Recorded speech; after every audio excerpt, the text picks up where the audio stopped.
So I want to talk about something that I've actually never talked about publicly before. I've only talked about this with, people that I'm really close to, my family, friends, and of course Tyler, my boyfriend.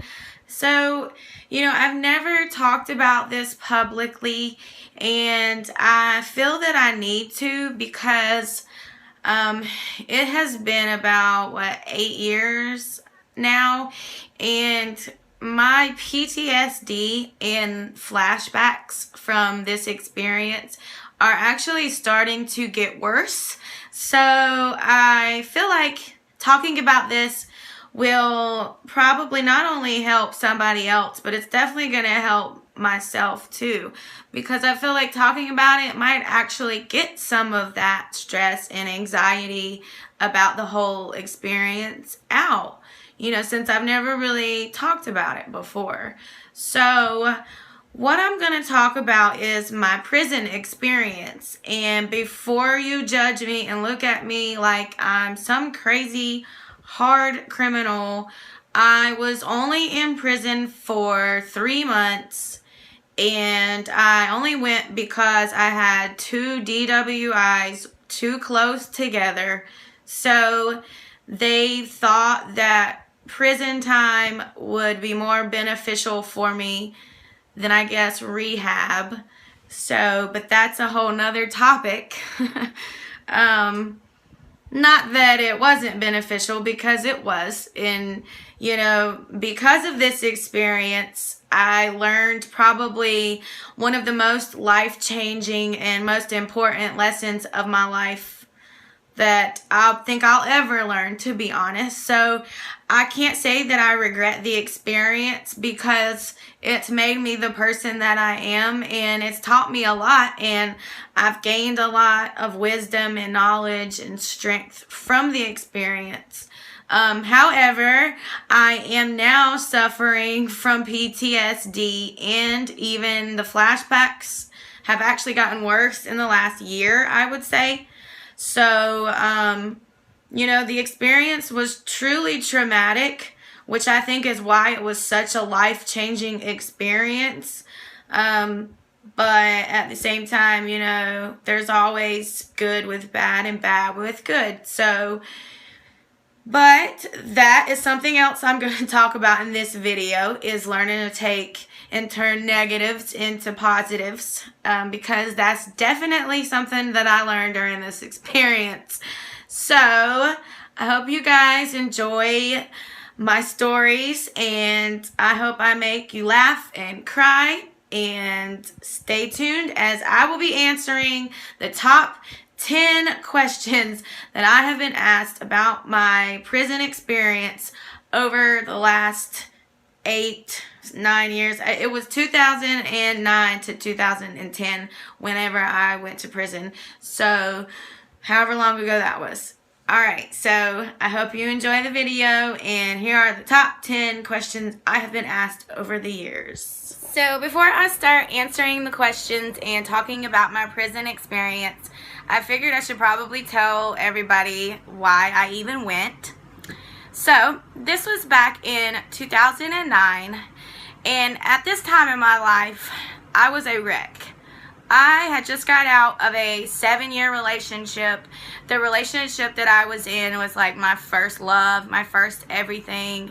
I mean, I had grown up with the guy, from 15 to about 22, 23. I grew up with the guy.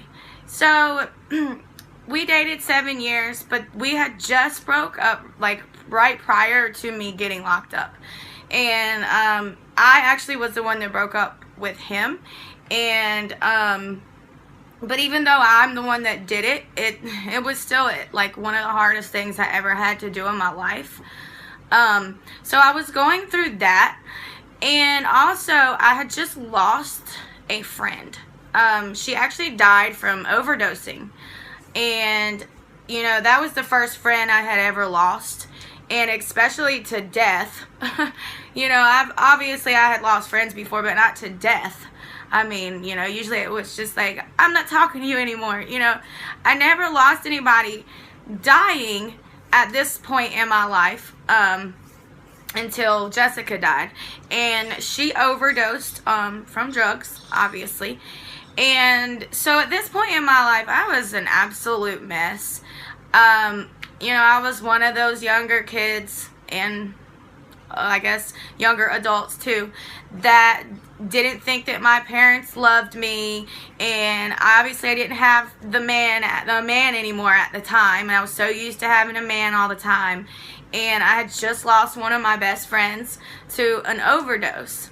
So at this point in my life, I feel like I had just reached the end of my rope. You know, I felt like everything was going wrong, and there was just nothing that I could do to make it better.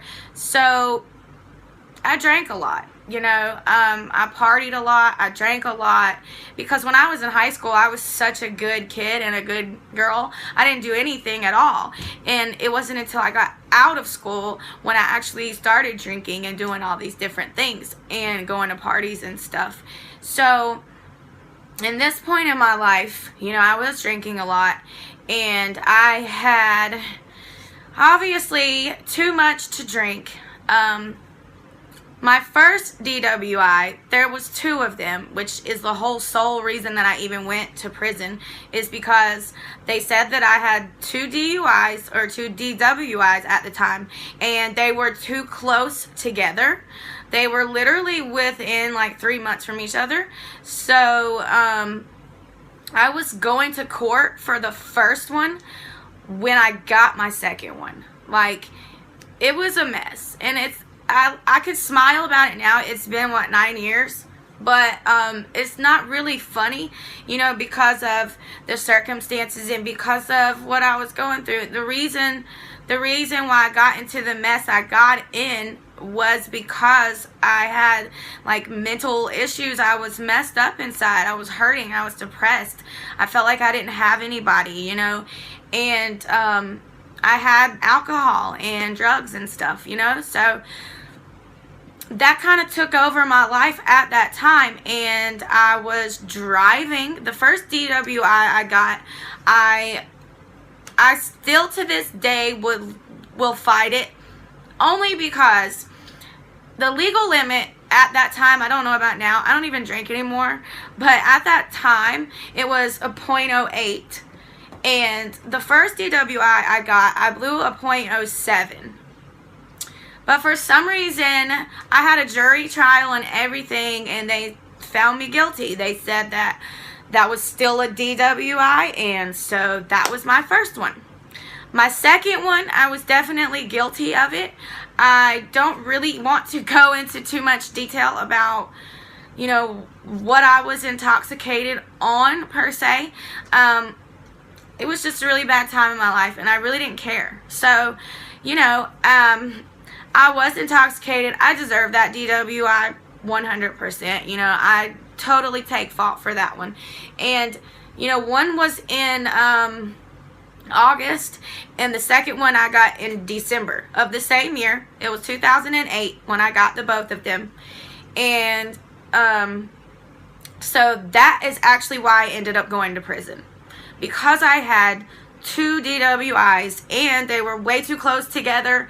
I'm pretty sure that's what they had told me was the reason that I ended up going, was because they were close together. But who knows? So that is actually why I ended up going. So now I will get into the questions that I've been asked over the years. And obviously I'll be telling you some of my experiences and stories.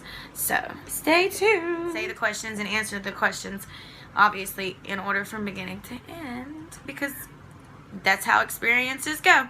So my first question that I've been asked over the years, one of the biggest questions, is what were those moments like when you found out you were going to prison? Well, I actually knew I was going to prison about 10 minutes before I walked up there and was tried. Now, I had already been going to court like a few times prior to that for the second DUI. The first one was already over, and I had been put on probation for it. And I mean, it took a long time to go to court over these DUIs. I mean, it literally took, my DUIs happened in 2008. I didn't get locked up until the end of 2009. So that's how long it took. And y'all gonna have to forgive my cats. They are back here screaming and meowing. Anyways, so for the second one, maybe 3 times before I actually got tried. And so basically what had happened is about 10 minutes before it was my turn to go up there before the judge, my lawyer walks up to me and my dad. My dad was the one who went with me to court that day. And my lawyer walks up to us and he's like, well, I talked to the judge and I've tried as best as I could try, and he's going to give you the least amount possible, but you are still going to prison. Now, I don't know if he said prison or DOC. I'm not sure what he said, like how he worded it, but I do know that that's basically what he said. And the moment that he said that, because, you know, I wasn't expecting that I was going to go to prison. Like, I figured that if I was going to get any time at all, maybe I was going to get like 10 days and then I was going to get probation. But I didn't even think I was going to get locked up. And the moment that he said that I was going to prison, I think honestly my dad started crying before I started crying. And my dad is one of the strongest, toughest, manliest men that you'll ever meet, and he never cries. And the moment that man told me I was going, he started bawling, in which of course I was crying too, but seeing that just made me want to cry more, you know. And I just got like the most emptiest, most, like, it's one of those feelings you can't even describe. It's just empty. Like, I felt it in my gut. I could feel it all over my body. Like, I just felt extremely empty. And little did I know that was just the very beginning of all the empty feelings I was going to experience. Let me tell you. So basically that's pretty much what happened. You know, I was told 10 minutes before. My dad and I were just bawling, and you know, I walked up there to the judge and it was like I was being sentenced to my death. That is exactly what I felt like. And you know, then having my dad behind me, having to hear what basically happened that night that I got the DWI, like, that was also embarrassing. But I think he was too upset probably to even notice at the time. It was just a really like gut-wrenching, extremely lonely, helpless feeling. And that's just the best way that I can describe it. You know, it was one of the first and a very awful feeling. As you know, the hopeless feeling, that's probably one of the worst feelings I think that you could ever feel. And that definitely describes how I felt those exact moments that, you know, I was told, hey, you're going to DOC. So my next second question that I have been asked over the years, one of the biggest questions: how long were you in jail before you went to prison, and was it better than prison or worse than prison? Well, I don't know about you, but if you've ever been to the Cabarrus County Jail in North Carolina, you would definitely say that jail is way worse than prison. At least the prison I went to, it definitely was. I was only in jail though for 2 nights before they shipped me off to the big house. So I really wasn't there that long. However, that was our old jail. We since then have a new jail. But let me tell you, that place, I don't know if it's still open. If it is, or it was a dungeon. That should not even be suitable for criminals. Maybe like rapists. But yeah, that place is a dungeon. And when I say dungeon, I walked in there and there were girls sleeping all along the floor. And there was, I remember the shower. We had to stick a fork in the button, like to turn the water on. We had to stick a fork in it, like the back end of a fork, just to get the water to stay on for like 10 minutes or something. I can't remember. And it was terrible. Girls were washing their clothes in the toilet. I mean, it was awful. And I promise you, in these moments, it was like God was speaking to me. And you know, this is one huge reason I don't regret being locked up, because I'm a very spiritual person. I always have been, but I've never, before this experience, I maybe heard God speak to me a few times, but this experience was like the way that God finally spoke to me in a way that I would listen. And it was like I heard God say to me, and for the first time in a long time, and very clear, it was like He said to me, you think you have it bad out there in the free world. I'm going to show you what it's like to have it bad. I promise you that's exactly what He told me. And that's exactly what I went through. And that jail was definitely worse than prison. The new jail is worse than prison. A lot of people say jail's worse. You have a lot more freedom in prison. Jail, you are basically stuck in a cell. You don't see daylight. You don't go outside. If you've ever watched 60 Days In, it's just like that. That's exactly what our jail is like. So, oh man, I mean, it was terrible. Like, I was only in there 2 nights, but it really, that was the first time I'd ever been locked up. So, you know, this was my first experience. And I'm like, this is like hell. Complete hell. I remember a girl came in that like some of the other girls knew out on the street. And they like stayed up all night long yelling and screaming at each other. And it was like all the one girls against this girl that had just came in. And so like this girl was like just sitting there arguing with like 10 girls, but it was her fault anyway.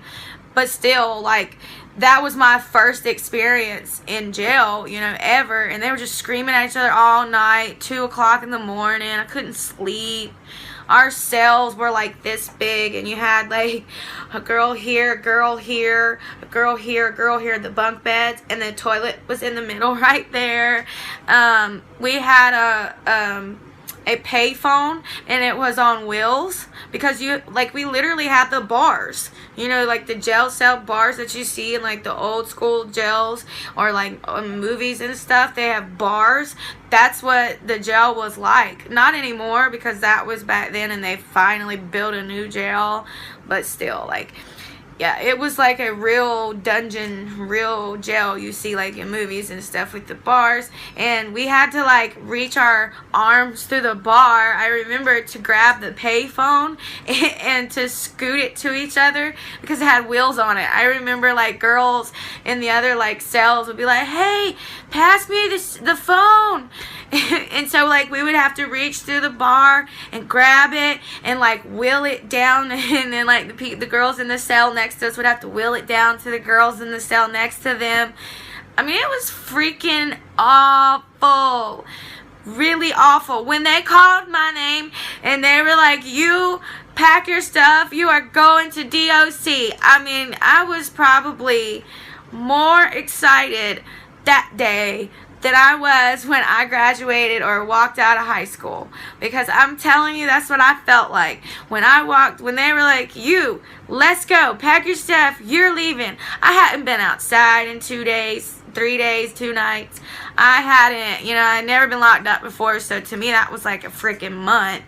I was in a dungeon. It stunk. It was nasty. I felt like claustrophobic. I was dirty. I mean, it was terrible. And they don't give you shampoo or anything like that. Like, I had to get that from the girls there. Luckily, the girls were nice. What if I would have been put in there with girls that weren't nice? I would have not had anything. So, yeah, when they called my name, boy, I jumped up and I was so happy. I mean, I don't know why. I mean, I know why, but like, I don't know why that was one of my happiest moments, but it was. I mean, I was so happy to get out of the dungeon. I mean, that's all I could think. Let me out of this dungeon. And, but it was like late at night whenever they called my name to let me out. So, yeah. But that actually brings me to my next question. So another one of the big questions that I've been asked over the years is, what was the actual ride to prison like? And, well, let me tell you, the ride to prison itself is like a story on its own. I mean, it was an adventure on its own for sure, to say the least. Okay, so, of course, at first, I was extremely excited to be getting out of that dungeon, and I was ready to see outside, and I was just ready to go. I was ready to see the outside world. I mean, I felt like I had been locked away for like 2 weeks. It was bad. My mental state was already pretty bad. I mean, I was just talking to these other 2 female inmates that were going to prison too, and they were older women. And I just remember I kept talking. I was so happy to be getting out. They put handcuffs on us and on our hands, and then they put shackles on our feet, and we had to wear this the entire ride. And let me tell you, my police driver that was driving us got lost on his way to taking me to my prison. Seriously. So it ended up taking, I think, about 6 hours. It was like a 6-hour drive when it should have only been a 4-hour drive. And mind you, this is in the back of a police prisoner transfer van with handcuffs on my hands and shackles on my feet. I mean, it was painful, to say the least. But I think my heart hurt more than anything. I think my pride was hurt more than any physical pain. Because during this ride is when it actually hit me that I was actually leaving and that I was going somewhere, I was so excited to be getting out of jail that I didn't realize, wait a minute, you're still not free. You're going to still be locked up. And you're actually going to a place with worse criminals. I don't know if I would even say worse criminals, but because even the bad criminals start out in jail. Like, you have to go to jail before you're sentenced to prison. So I don't know if that's even true, but you know what I mean. Like, prison is a different scenario than jail is. It really is. And so here I am with 2 ladies with me in the very, very back of the van, and then there's 2 guys in the middle of the van, and then, of course, the cop driving. And we take the guys, well, first let me say this. They gave us food, okay? They gave us, like, food to eat with handcuffs on, right? That was so hard. I was so hungry that I figured out kind of how to eat it, but it was so hard to eat. And I remember one of the women in there, she actually like got slammed up against the back of the van because we were all shackled up, not together, but individually we were shackled up, and it was like you couldn't balance yourself, you couldn't hold yourself. So like if the cop took like a really hard turn, guess what happened? you went flying if you couldn't hold yourself. So I remember like that happened to one of the women, and she like fell on the floor. Her food fell everywhere. It was awful, man. But I don't know. I just remember trying to eat, but I was so hungry that I kind of sort of figured it out. It was really, really hard. And I remember talking to the ladies because they had both already been to prison, and they were actually going to a maximum prison. I only went to a minimum prison, and they were going to a maximum, so they had already been. So they were like telling me all the ropes of prison, I remember. And I remember one thing I was so happy about was that my lawyer had told me, and everybody was telling me, and those women were telling me, that DWIs got cut in half. Your time got cut in half once you served prison time. I don't know if they still do that, and I don't know if there's any other charges that they do that with. So if they still cut DWI time in half when you go to prison, comment and let me know, or email me and let me know. I just would like to know, or if there are any other charges that they actually do that with, because I always wondered, are DWIs the only charges where they cut your time in half? I mean, I was so thankful for that. The judge sentenced me to 6 months, maximum, minimum 6 months. However, my time got cut in half, so I only ended up doing 3 months total, thank God. So but I do remember, those ladies were telling me that, you're only gonna do half your time, so blah blah blah, don't worry about that. But I still had never been. I had no clue. I didn't know if I was just being like joshed around. I didn't really 100% know what was going on. I didn't even know what prison I was going to. Like, I had no clue. And I remember we took the guys there first. We took the guys to their prisons first. Now, one guy went to one prison, and the next guy went to a different one. But let me tell you, when we pulled up to those prisons, that was my face. Like, I was like, oh my God, is this what mine is going to look like? If mine looks like this prison, I think I'm seriously going to end up dying somehow, some way. I mean, like, it was terrifying to see the men and the cops.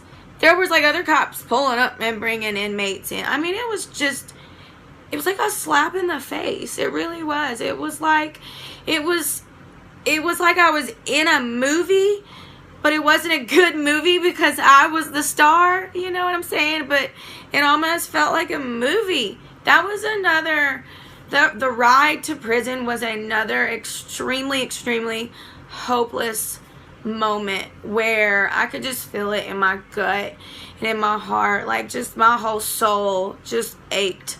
I mean, I was just in such pain. It was such a culture shock. I mean, I had never been locked up. I didn't know what to expect. I didn't know what was going on. I wasn't a bad girl. I was never a bad kid. Like, I just, you have mental issues. You have depression, and you end up with addiction. I mean, and then you end up in jail sometimes. I mean, that's what truly happened to me, I went through a rough time, and that's what happened. So that's why we need more help for people like myself, or when you're going through an episode or something. We need to have more education and more help for this type of stuff, because yes, prison changed my life, and it helped me for the better, but that's because God allowed that for me. Any situation would have helped me if God would have allowed it to help me. You know what I'm saying? So it didn't have to be prison. And I suffered from PTSD and flashbacks and anxiety and probably health issues from that nasty place. I mean, it was like an old prison that they have actually closed down now because it was so old and decrepit. I'm serious. Look it up. Fountain Correctional Center for Women in Rocky Mount. It is now closed. And you will see people saying that it's because it's disgusting. But anyways, I'm getting so off topic. So, okay, after we dropped the guys off, we dropped the girls off, and the girls went to the same prison. By this time, it was like 4 hours in. It was like 2, 3, 4 a.m. I think it was like 2 a.m. I mean, I had to pee. So I remember they let me go into the maximum Raleigh prison in North Carolina. Sorry. They let me go into the maximum prison and to pee. And I remember, like, they had to take off my shackles and my handcuffs, and it felt so awesome when they took those off. But when I went in that prison, I was like, oh my God, is this what mine is going to look like? Because it looked like those prisons you see on TV. You know, they do. And then I realized I'm alone. I realized they dropped everybody off. And this whole 4-hour ride, I had been with these women, you know, and even the guys were in front. We could kind of see them through, like, the little cage wall thing that they put in between you. Like, we could kind of see them and stuff, kind of talk. But I talked to the women mostly, and I realized at this point I was alone. And I think that's when it really, really, really hit me. And I remember sitting in the back of that van, and there were like these little teeny tiny window holes that you could look out. And I remember watching, like, all the signs pass on the interstate, and I had no clue where we were at, and I had to watch the signs because I didn't know where I was going. And I just remember bawling.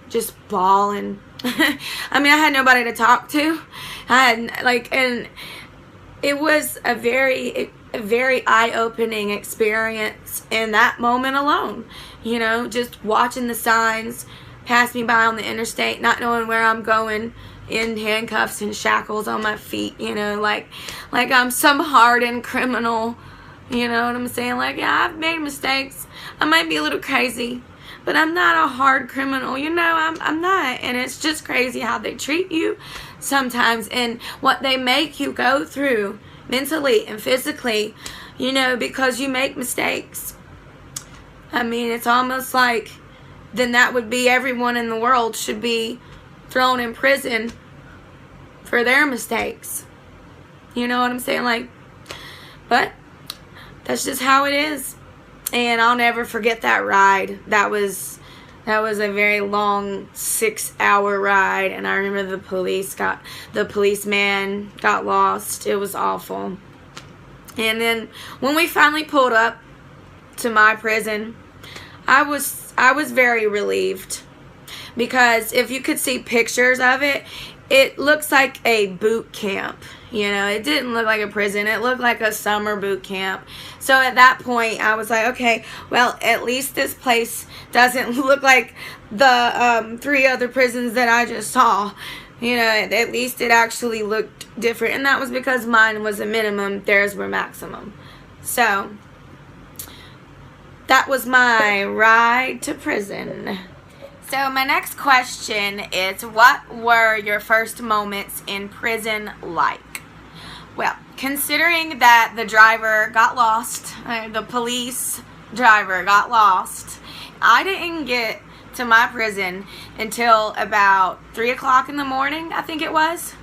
So when I first arrived, it was pitch black outside, you know, but at least I was a little bit relieved, you know, because like I said, at least my prison didn't look as scary as all the other ones I had seen before that. So I was a little bit relieved for that, but I was still nervous as hell. So when I first got there, I had to take a shower, get my fingerprints taken, take my picture, all at 3 o'clock in the morning. Even the guards at the prison were like feeling a little bit bad for me because it was so late or early, whichever. Yeah, so once I had got all that done, they gave me my bag of clothes and my, well, or whatever, I can't really remember. They gave me like a bag of stuff. They gave me a blanket and like maybe a pillow or something. I can't even remember. But they gave me my stuff, and they walked me into this pitch black room, except for there were lights on in the bathrooms, and there was just rows and rows and rows of bunk beds. And of course, on the bunk beds were the sleeping inmates.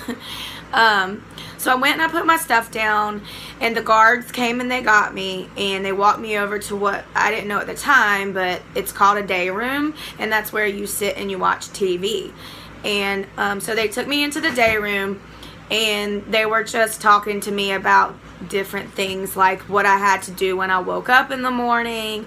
And they even lied to me. And I remember they told me that I wouldn't have to get up as early as everyone else, since I had just got there.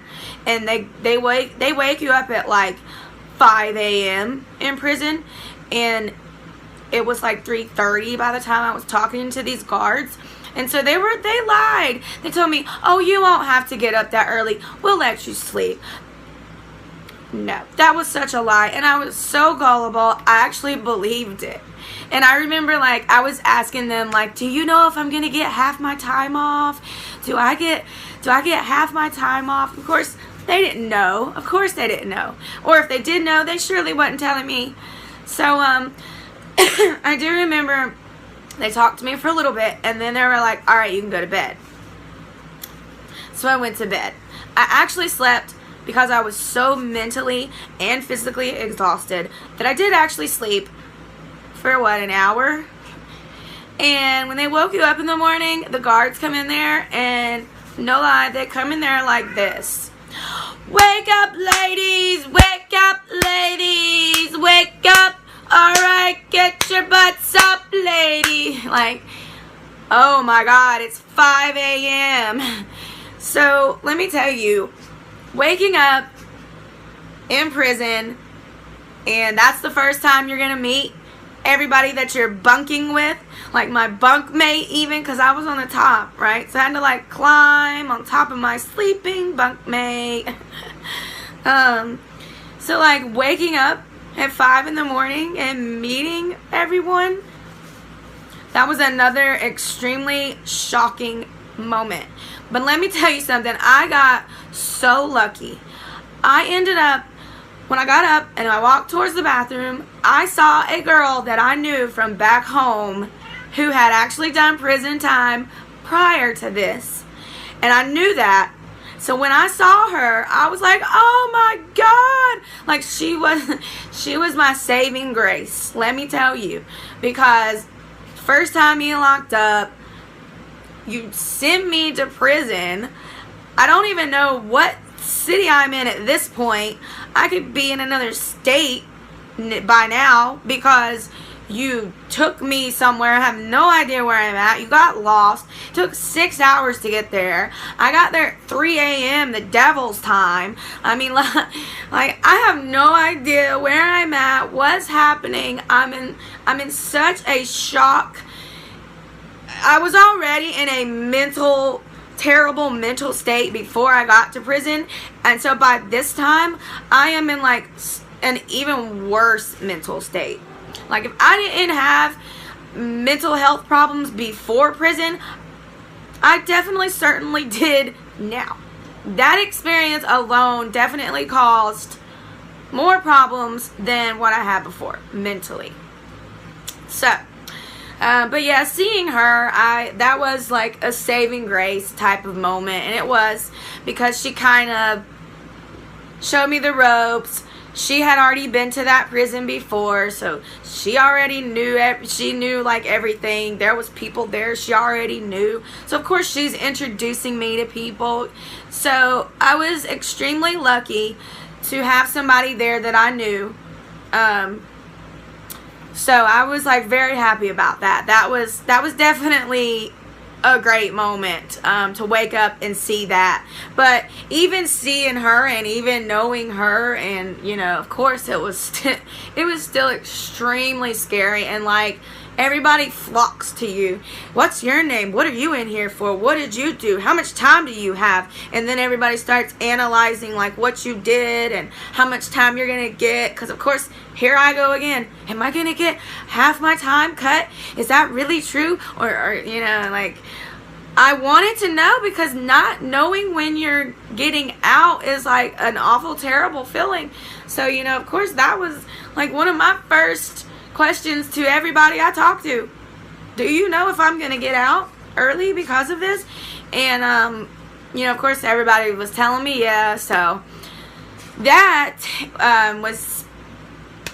it was nice to have somebody there, but it was still a huge shock to me, and it was still scary, and I still cried.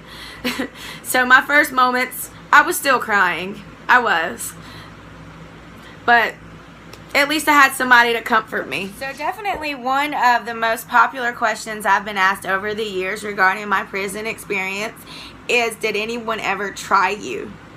And while I didn't really have many problems at all, I mean, I typically get along with everybody anyways out in the free world, and so I knew I was going to get along with people in prison too. That's just my personality.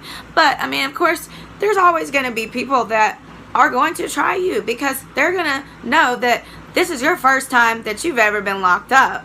So whenever you first get to prison, I don't know if this is true for all prisons, but for the prison that I was in, when you first get there, for 2 weeks, you're in, I can't even remember what it's called. There was a name for it, but I can't remember anymore. But you're in almost like a training experience, because you're not with the general population for about 2 weeks, because they try to make it seem like this is where they train you for going down the hill, which is what it was called, because the general population and the rest of the prison was literally across the street and down the hill. So they called it going down the hill. So so I remember, like, when you first got there, you had to stay, I guess, up the hill for 2 weeks, because you had to be trained, and then you had to go to like the doctor and all that to be checked out and make sure that it was okay for you to be moved to general population, you know. So so anyways, you had to stay in this place for 2 weeks, okay? And in this place, you know, there might have been people in there that had done prison time before, but everybody in there is new. So it's really not as intimidating as being in the general population would be, because there's old timers down there. You know, there's not old timers here in this part, because this is where just the new people come in and then they leave and go down the hill. So I didn't really have many problems in there. There was like a couple of girls in there that at night their beds were close to me and another girl that I became really close with, and like they would get really loud at night, and my friend and I would be like, shut up, we are trying to sleep, shut up. Like, if you're not hard before you go in a place like this place will make you that way, because first of all, it's gonna break you down and make you mentally crazy, and then second of all, the people in there are gonna break you down and make you mentally crazy.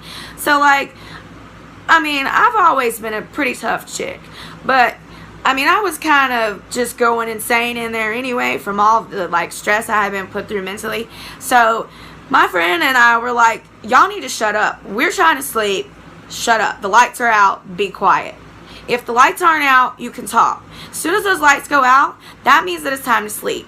We have to get up at 5 a.m. Like, I want to sleep. So that was really the only problems I had there.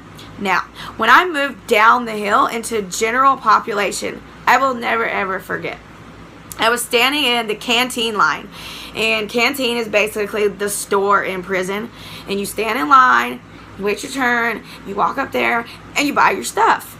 Okay, pretty simple, right? Yeah. I remember I was standing in line. I remember they had a cigarette line, because you used to be able to smoke cigarettes in prison, and I'm so glad that when I went, you could. And yeah, they had a cigarette line, and they had like a food line. And I remember standing in either one of those lines. I can't remember which one it was. I like literally just got down the hill, and I was standing there in line, and I'll never forget, this girl was like, hey, and I look over, and this girl, like, she's big, she's burly, she looks like a man, and I don't mean like those women that you see that work at Whataburger and they look like men. No, these women, you really think they're men, and you wonder, like, are you sure that they're in the right prison? Like, they legit looked like men. Some of them, not everybody, obviously, but I'm saying, like, the ones that were big and burly, they looked like men. And she looked like a legit man. I'm not gonna lie. She looked like she could be scary. She looked like she could be crazy. And I looked over at her and I'm like, what? You know, and she was like, are you gonna buy me something? I need cigarettes. She either needed cigarettes or she needed food. I can't remember what line I was standing in. And but she was like, I need this and you're gonna buy it. And I looked at her and I said, I don't have the money for you. And I'll never forget, like, the look on her face was like, this little white girl just told me no. Like, I know she ain't never been locked up. I know she's a little white girl, and she just told me no. I did, though. And let me tell you, that girl and I, we ended up being friends. And the funny part is she actually told me. She was like, I can't believe that when I asked you that day, I cannot believe that you told me no. I was not expecting you to tell me no. And I was like, well, I'm not a pushover. I wasn't out there, and I'm not going to be in here. And you have to be that way. You can't go in like, oh, I'm tough, I'm bad. You cannot do that because you might get jumped. Or you might just get beat up by one person. You never know. But you also cannot be a wussy. You can't back down. You can't show weakness, like as far as letting people do stuff to you. You know, you can't allow that to happen. You just can't. You have to stand your ground. So I really never had problems with anybody after that. There was a couple of times where I exchanged words with like a couple of the girls, women. There was never like a full-blown fight or even a full-blown argument. I really can honestly say that the worst enemy there was my own self, my own mind. My mind was my worst enemy, and I fought with my mind more than anybody else. So I can honestly say that I had a lot of friends while I was there, and I didn't really have much trouble, and I didn't really see much trouble. I mean, of course there was arguments and fights that I didn't see, but it really is, as far as like what you see on the movies and stuff, I didn't witness that. It happened, but I didn't witness it, and I got along with everybody pretty well. So I can at least say that my time there, you know, with the women and the girls that were there was pretty good. And I actually met some really awesome people there, and some of them I still talk to this day. And I consider them like my best friends because they were there for me at the lowest point in my life, and they're still there now. And I think that kind of place can offer you some really amazing friends, but you do have to be careful who you talk to while you're in there, definitely. Which brings me to my next question. Did you ever meet a murderer?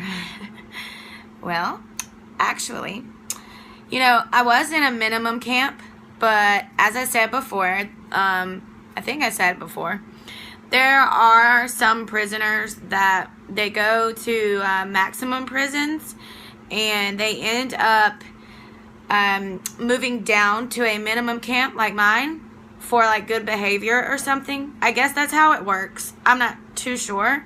So I think that at the prison that I was at, I don't think that I would have had as many crazy murderers in there as a maximum prison would have, but there were still people in there.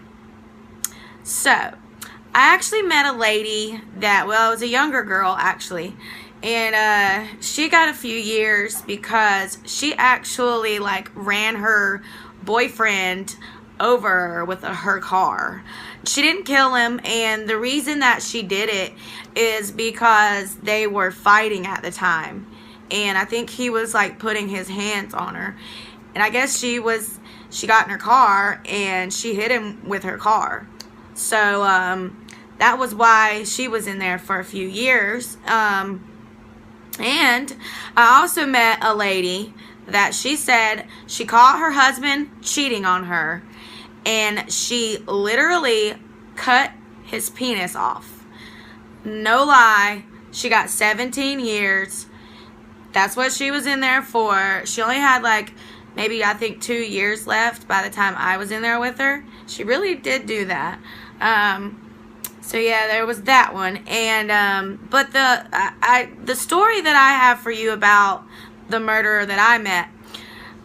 So basically there was this lady there, and she was sweet. She was a nice person, and I didn't know at first what her charge was.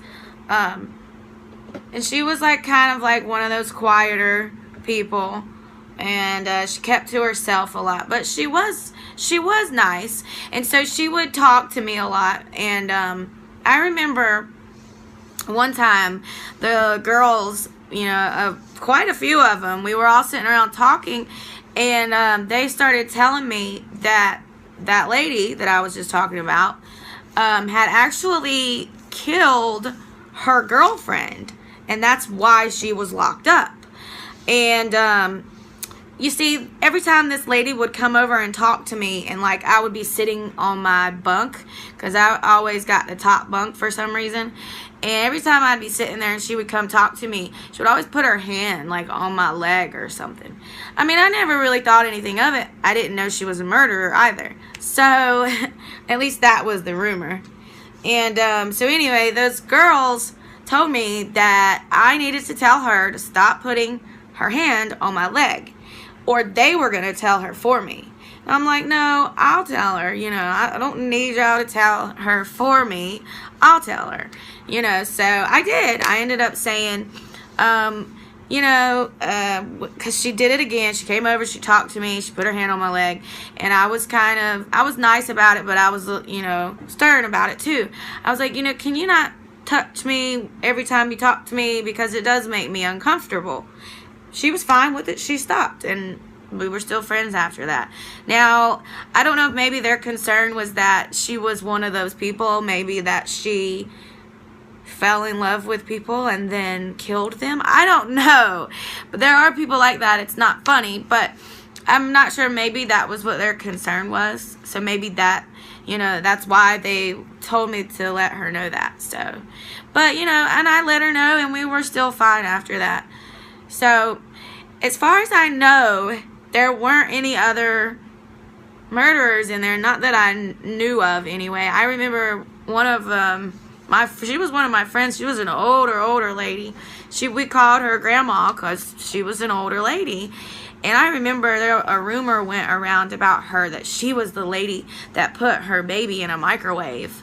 But that lady would have been in a maximum prison. And come to find out, it wasn't her anyway, but that lady would have been in Raleigh. So that's my murderer story, I guess.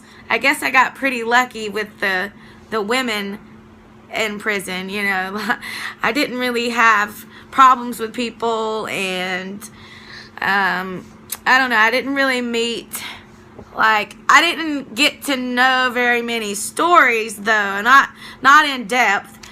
So I always thought that the lady that got 17 years for cutting her husband's penis off was a little bit out there, but I guess that just goes to show you don't cheat on people.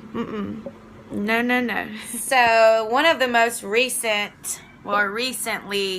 asked questions that I have gotten is prison really like Orange is the New Black? Yes, it 100% is just like prison. And the reason is because I'm pretty sure that Piper is a real girl that really did go to prison. Correct me if I'm wrong, but that, I think, is what I had heard. So it is really her memoirs from prison. So, don't mind my cats. They're trying to... You can't fight, you guys. Stop. Anyways, yes, it really is like Orange is the New Black. Now, again, the prison that I went to was a lot more strict than that one portrays. However, I know for a fact that that stuff does happen. Everything, you know, everything from the crooked CEOs to the lesbian drama, or, you know, relationship drama within the prison, fighting, I don't know, just intimidating people, just all kinds of stuff. Everything you see on that show it's true. Now, granted, you know, I might not have seen that while I was there, but it still runs rampant in other prisons, if not mine. We didn't really have like drugs in our prison. If we did, I surely didn't see anything.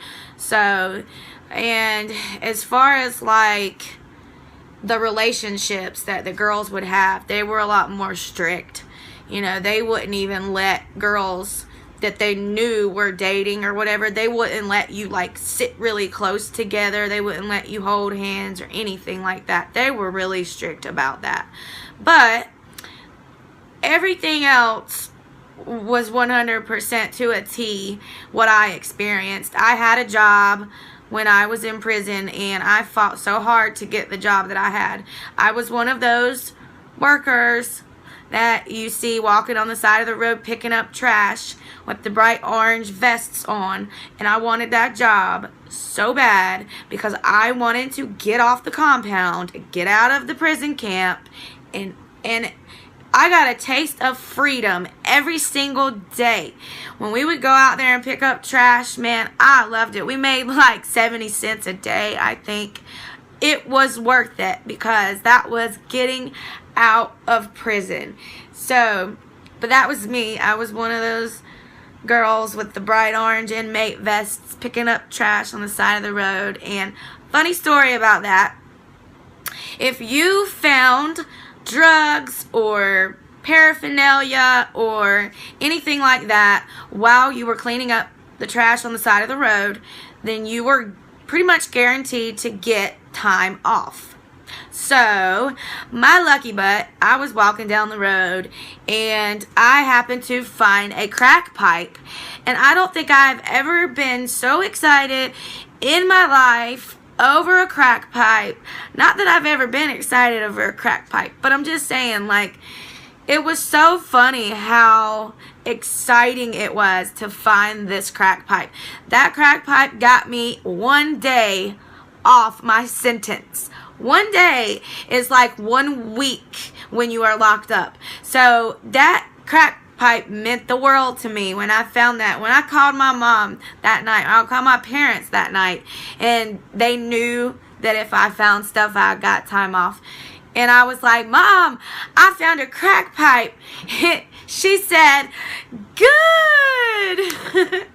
I don't think any mom any other time would ever say, good, you found a crack pipe, child. Way to go. But that was one instant where it was super awesome to have found it, because it did knock 1 day off my sentence. And I know that doesn't sound like a lot, but like I said, when you're locked up, 1 day is a week, and I was so happy about that. So yeah, you do have jobs when you're in prison, and yeah, pretty much it is just like Orange is the New Black to a T. I mean, I met so many different characters while I was in there. I was so humbled by the experiences that I had, by the girls that I met. I remember meeting girls that said, I remember this one girl, and I'll never ever forget what she said. It just has resonated with me for nearly 9-10 years now, and when she said it, it just hit my soul. Because, you know, like I said, I went in this experience thinking that my life was terrible and that I didn't have anything and that I was just losing it all. And like I said, it was like God was like, okay, if you think you have it bad, then I'm going to show you what it's like to have it bad. And I remember this girl said that she was so happy to be there in prison, She said because she had been sleeping on the streets and not eating, and she didn't have a home, and it was winter time at this time, and it was cold. And I'll just never forget, you know, I had never heard somebody say they were happy to be in a place that was tearing me apart. I mean, that, just hearing her say that, I mean, it's been 9 years and it still touches me and it still humbles me, because it really makes you think, you know, we've got to stop taking for granted what we have in life. Being able to have a home and have privacy and walk to your refrigerator and pull food out and eat it. You have got to learn to be happy with the small things in life, because those are the things that we take for granted. And when those essential things are taken away, you are stripped of your humanity, and it is not a good feeling. It's not. And I don't ever want anybody to ever go through what I went through. Those feelings that you see those girls feel on Orange is the New Black, when they are bawling and crying, and they, like, you know, when like Piper would end her phone calls and she would like bang her head on the wall and just bawl and bawl and bawl. That is 100% what it feels like. And watching it on screen, yeah, it's great entertainment, but to be in that position is like such a gut-wrenching and a soul-searching experience. And I'm so glad that I am a spiritual person and that I know how to take things like that and fine-tune myself and my thinking. I'm so glad I was able to do that. But there's so many people that's not able to do that, and they just let this kind of experience make their life, you know, and make them, and it shows in their personality for the rest of their life. Like, you can tell they're a convict. Like, you can tell. And people are like, you went to jail, you went to prison. Like, people can't believe it, because I'm just not, I mean, I don't portray myself as that kind of person, but I'm getting so off topic. But actually I'm not, because when you watch Orange is the New Black, you see all the laughter and all the pain and all the hardships and all the scary stuff that happens and people dying, and that really happens. The prison that I went to, a girl really hung herself in that prison. I wasn't there when it happened, but they said that before I got, I don't know how many years before, whatever, I think like a couple years before, a girl had hung herself in the bathroom with her shirt or something. So everything that happens in that show is so true, and that's why I'm going on and on about how hard it is, because you see in that show how hard it is for those girls, and it really is that hard. And so yes, it truly is like that show. So I hope maybe now people that watch it will have like a new respect for it, because now you know it is true, and it really does happen. So another really big question that I have been asked over the years is, did you ever lose your mind or yourself while you were locked up? And the answer is definitely yes. And I feel like during this time of my life, I feel like I gained even more mental health problems during this time, because it's been almost 10 years since the experience, and my PTSD and my flashbacks have gotten way worse. I mean, I never had flashbacks before. I never had PTSD before, but the flashbacks are fairly newer. PTSD is something I've been suffering with since I got out. The flashbacks have gotten a lot worse in the last few years. You know, I lost my mind and my mental state the whole time I was in there, and I don't think I've ever completely went back to normal, to be honest. You know, I was locked up during Thanksgiving and Christmas, and being the very first time I had ever been locked up, I went to prison instead of jail. I was far away from home to a place I'd never been to before. And I was locked up during the 2 biggest holidays that you spend with your loved ones. Let me tell you, that killed me more than anything, I think, was being locked up during those holidays. And because when it was Thanksgiving and when it was Christmas, nobody wanted to celebrate it. I mean, everybody was depressed. Everybody was crying. Like, we just wanted to be at home with our loved ones, you know, and it was super, super depressing. And, you know, I definitely lost my mind while I was in there. I remember there was a time when I saw, like, one of the girls that was there. She was a lesbian, and I remember she was a blood, I think. So, you know, she really dressed like a guy. And I remember I had been in there for so long, I looked at her and my mind seriously thought that it was a man. And I'm not trying to be funny when I say that. Like, my mind truly thought it was a man, and I had to remind myself, you're in a women's prison, you know, that's not a man. And that's just kind of an example of your mind will start to play tricks on you. You know, you might have heard people say that people kind of get in that mindset. They start acting like a convict. And you do. I mean, once you're in there for even just a couple of weeks, you start to lose your mind. You start to get in that mindset, you know. And you really do start acting like a convict. I mean, I could go on and on and on and on with all these different stories of how I felt like I lost my mind. Even when I got out, the day I got out, my parents took me to Hardee's. Hardee's.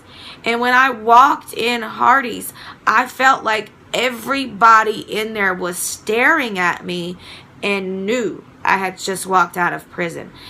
Knowing that that wasn't really true, but my mind, like, it was so hard to transition from being locked up and from being told what to do and using the bathroom in front of people and being told when to eat. And it was so hard to transition from that to back to the free world. I felt like everybody knew, and I felt like everybody was looking at me funny. And I remember there was a time when I was locked up when I thought I wasn't even ready to get out yet. Like, I thought, you're not ready to go back home yet, because if you go back home, you're going to get in trouble again. I remember actually thinking that. And I had been in prison for maybe a month and a half at this time. So I only had maybe a month left to go, a month and a half left. And I remember thinking that I wasn't ready yet. And that kind of scared me. You know, that I was actually thinking in the mindset that I wasn't even ready to get back out, because I felt like if I got back out, I would end back up in this place. And I wanted to do everything I could not to end up back in this place. You know, I lost my mind before I got there, you know, because of the hell I went through just to get there. But then, yes, being in there, you know, you almost lose touch with reality. You just don't. You're so lonely and you are so hopeless that your mental state gets absolutely destroyed. And if you're somebody like me who's already sensitive and already is depressive and already has mental health problems, you know, that's just going to worsen it. And it has. And there's so many aspects of my personality that I've carried over from that experience now, 9-10 years later. You know, there's aspects of my personality that I got from being locked up. You know, I have bad anxiety. I don't like being around a lot of people. I don't like being in crowds of people. I don't like to talk to people in the same way that I used to. I don't trust people the same way that I used to after things that I saw, things that I heard, you know. Sorry, my cats, just this whole video, they've just been, but anyways, I definitely would say that I lost my mind while I was in that place, and that my mental health problems have gotten worse over the last few years, and it is all from that experience. So that is why I really wish that we had something else in place besides jail and besides prison for people that mess up with drugs and alcohol, you know, and even other charges. Because yes, prison helped me, as I said, plenty of times, you know, and I don't regret the experience, but it has hurt me also. And I feel like I could have gotten rehab, and that could have maybe been better for me. But that's a whole different topic that I promise you I will cover one of these days soon.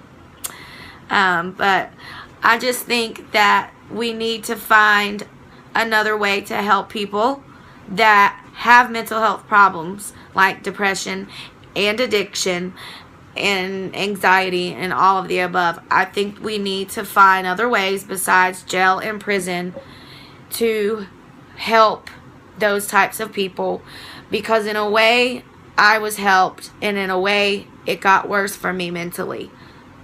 So I guess you take the good with the bad.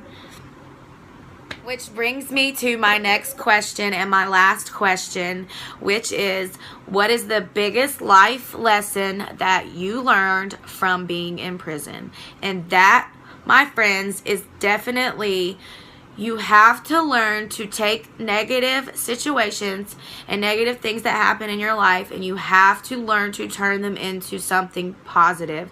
If you master that, my friend, you have mastered the world. Because I'm telling you, bad stuff is going to happen to you, and you are going to go through situations that are going to break you down to absolutely nothing. And if you cannot learn to take those situations and turn them into something good, then you're going to be depressed, and you're going to be heartbroken, and you're going to be mad at the world for the rest of your life. You're not going to understand anything. You have got to learn to take negative and turn it into positive some way, somehow, some shape, some form. Look at me. I took prison, and I made it an experience of a lifetime. I mean, words can't even explain to you what prison has done for me. I took that situation, and I made sure that I learned from it, and I made sure I grew from it, and I made sure that I am more mature, but I can't even say mature, and I'm saying, you know what I mean. I made sure that I took a terrible experience, probably one of the most awful experiences I will ever have in my entire life, and I made sure to turn it into a positive experience, to where, you know, here I am 9-10 years later, and I am much stronger, much more mature. I'm more humble. I see the world differently. I appreciate the small things in life. I have learned that no matter how bad your life seems, there is always something worse, and you don't want it to get worse. I promise you, you do not want it to get worse. Appreciate what you have now and take it and make it into something bigger and better. And I promise you, if you can do that, you've mastered your life. I don't want you all to have to go through what I went through just to figure that out. It's not worth it. It's not, because now I have to deal with the mental problems that I have because of what I went through. So I just want everybody to know that even when life seems like it's at your worst, that might be the very time that you need to take to turn your life around and make yourself a stronger, smarter, happier person. Sometimes it's the terrible things in life that end up being the best things for us. And I know that's crazy, but it's true. Because if that wouldn't have happened to me, I don't know where I would be right now, and I don't think I would be the person that I am today. So please take these stories and my advice, and please take it to heart. I hope you all enjoyed the stories. I hope you laughed. I hope I touched your hearts. I hope that I helped somebody, and if anybody is going through what I'm going through, or maybe, I hope not, but maybe you're about to go to prison and you have questions, or maybe somebody you love is in prison and you have questions, or if you just have questions or you just have something to say, I would love to hear what you have to say. Just be nice, please. Be nice, because I'm still an ex-convict, so I'm still crazy. But I love you guys. Thanks for watching. I hope you enjoyed my prison experience.